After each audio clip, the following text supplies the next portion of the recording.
है तो what is inflammation, तो मैं कहता हूँ किसी पर्टिकुलर साइट पर स्वेलिंग हो जाना, पेन होना, हीटिंग सेंसेशन होना और रेडनेस होना, ये 4 आपके साइन हैं किसके, इन्फ्लेमेशन के।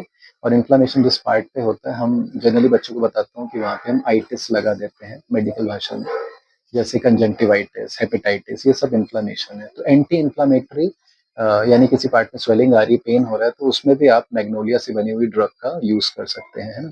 और इन्फ्लेमेशन से मुझे एक टॉपिक याद आता है, फिर मैं कनेक्ट करूँगा। जब आप ह्यूमन हेल्थ एंड डिजीज़ पढ़ेंगे तो वहाँ पे एक क्रॉनिक इन्फ्लेमेशन लिखा हुआ है किस डिजीज़ को, डिजीज़ का नाम है फिलारियासिस या एलिफेंटियासिस, या elephantiasis caused by worm, filaria worm known as wuchereria bancrofti and wuchereria malayi. 2 species के नाम वहाँ पे लिखे हैं। तो जो जानते हैं ह्यूमन हेल्थ एंड डिजीज, जिन्होंने पढ़ा है, वो रिलेट कर सकते हैं कि वहाँ पे क्रॉनिक इन्फ्लेमेशन की बात की गई है। तो इन्फ्लेमेशन अगर कहीं किसी बॉडी पार्ट में हो रहा है तो हम एंटी इन्फ्लेमेटरी ड्रग देते हैं, तो उसमें भी कहीं ना कहीं रोल मैग्नोलिया का है।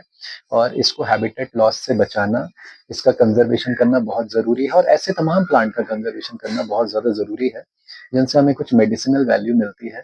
तो अब आप सोचिए, कल लास्ट मैंने जो वीडियो क्लिप बनाई थी उसमें मैंने बायो प्रोस्पेक्टिंग की बात की थी कि आप किसी लिविंग से, उसके किसी जीन से, उसके किसी सेल से, उसके किसी प्रोटीन से, उसके किसी भी मॉलिक्यूलर पार्ट से आप कोई भी इकोनॉमिक फ़ायदे की चीज़ें बना रहे हैं, तो उसको हम कहते हैं बायो प्रोस्पेक्टिंग।